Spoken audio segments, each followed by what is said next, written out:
To make the warm boot, you need to cut out the pattern pieces, and I put this on cardstock or file folder, and I've cut out the felted wool, the outer layer of the boot, and this is from a coat that was put into the wash machine, 100% wool coat, and put on the hottest heat and agitated a couple times through the cycle, and then put in a dryer. So it's just about as shrunk up and felted as you can get.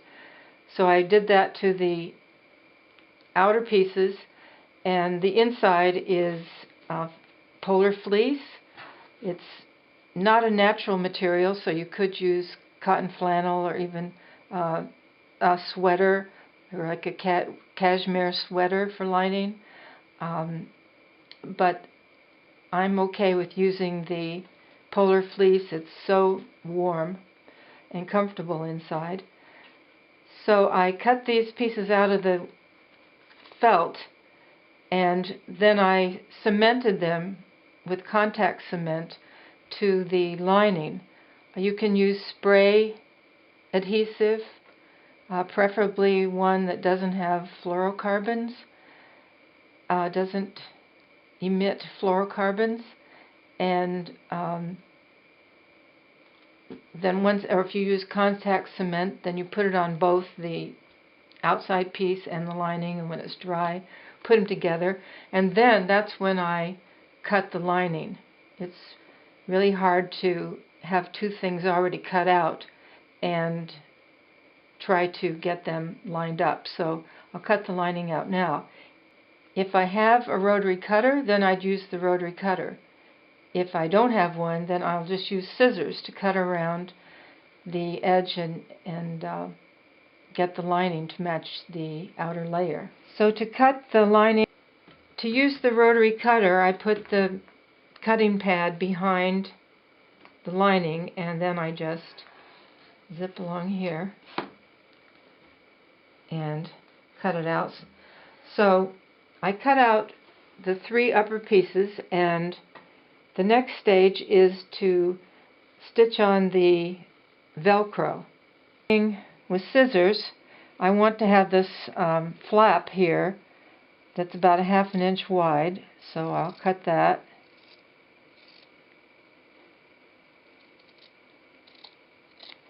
And then cut the rest of the lining to match.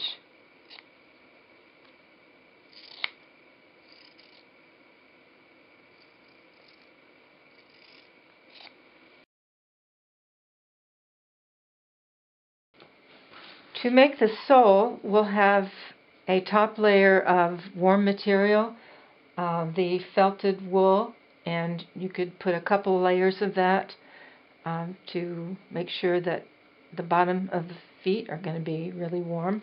And then, since we're making these boots out of recycled materials, we're going to have a recycled sole as well. And this is bicycle inner tube. You get it so it's wide enough, the wider tires, mountain bike tires, and so I've cemented the inside of the inner tube to the bottom of the wool felt, and marked these places where stitching holes will go, and then I'll cut the inner tube out to match the top sole.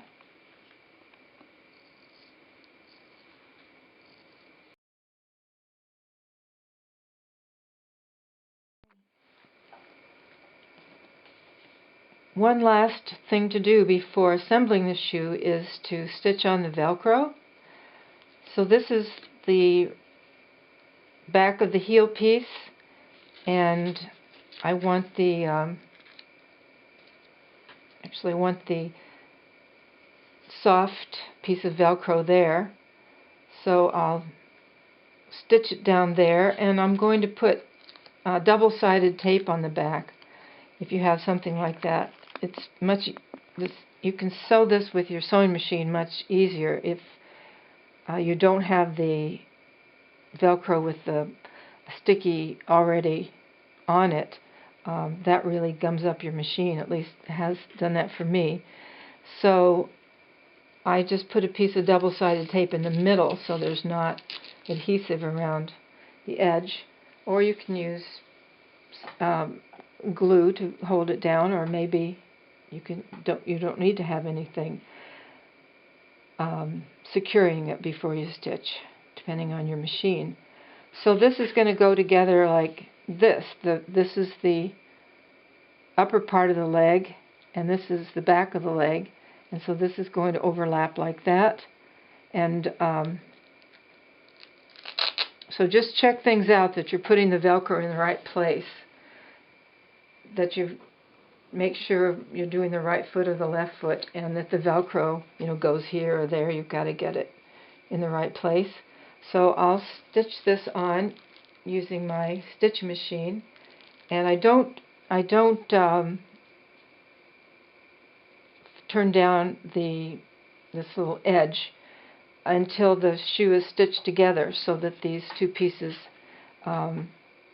will be stitched together. Before I turn the flap over, I want to stitch the two pieces together.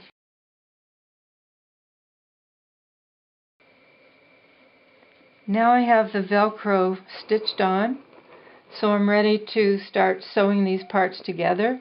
And I've taken a few stitches here just to get started. I put a knot at the end and put it between the two layers, or between the two pieces. This is the front of the leg, and this is the vamp, or the part that goes over the toes, and that's where we'll start stitching. And I'm using a running stitch, so that just means over and under and over and under till I get to the other end. Then I turn around and do over and under and fill in all those spaces, so there's a solid line of stitches on both pattern pieces. For thread, I'm using pearl cotton, if you want to stay with natural materials, and this is a strong kind of cotton stitching thread, much thicker than what you would find on a spool. Or you can use the nylon tiger thread, which is braided in wax, and that's really nice to use too, and is super sturdy. And I have the contact information for purchasing that in my blog. Okay, so I'll just I'm going in far enough from the edge, kind of inside the stitching, to make sure I'm catching something each time. So I'm just going over and under. So I'll do that all the way to the other end, and then turn around, and that edge will be stitched.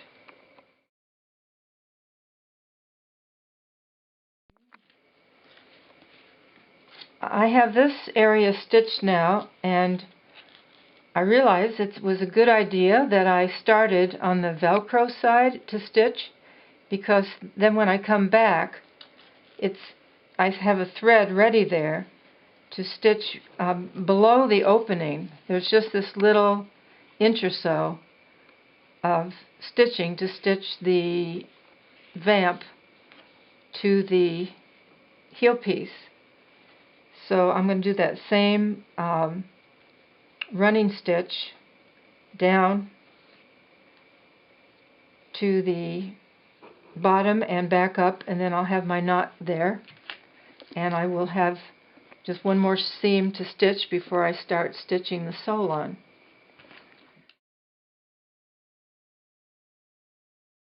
You're ready.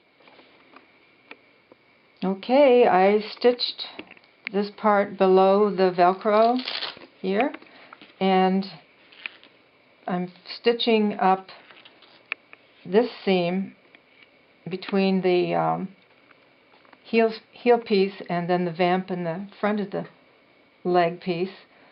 And when you get up to the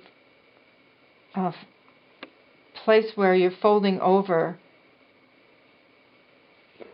the lining, make sure you stitch that together, and then, or you could stitch it with the sewing machine, just this little part. And then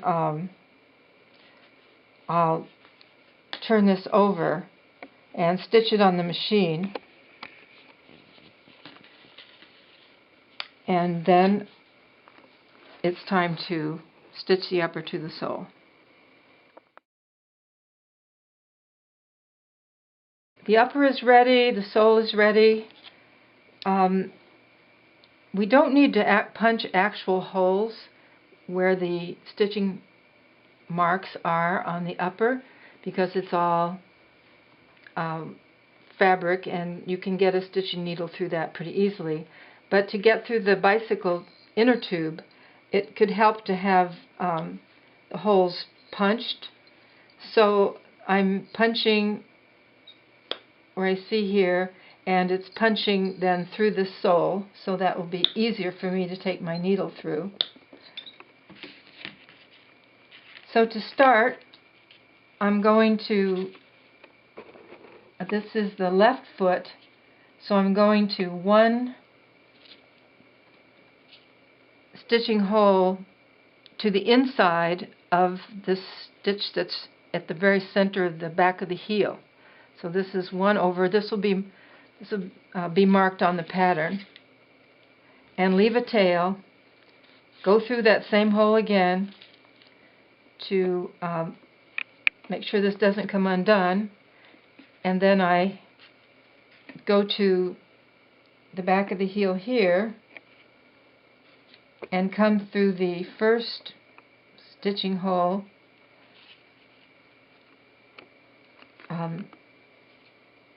to the outside, and then through the center hole here. And as I go along, I'm going to be tucking the upper inside the sole. So I'm giving a nice tight tug there. Then I go on to the next, so where the next mark is for the stitching hole, I go through that and then through the sole, and I'm continuing to make sure that the top gets tucked. We don't want this sticking out. It won't have that neat look to it and long-lasting appeal. So I'm going to do this, just keep moving on to the next stitch mark, coming up through the sole, tucking it in until I'm all around the boot. And then when I get, so you can see the stitching there, then when I get all around there, the boot will be done.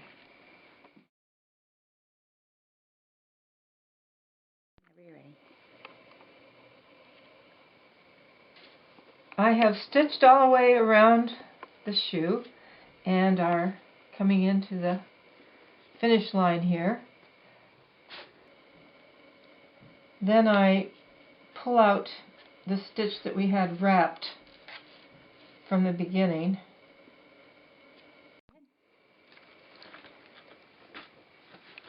I'm ready for the last stitch. I've unwound that first piece of thread that I put into the sole, and so I've got that ready, and I'm doing the last stitch here, tucking it in as usual. And now with those two ends, I'm going to tie a square knot. I'm going to pull really hard so it gets all gathered up. Then complete my square knot and run the ends under a couple of threads, and then our boot will be complete.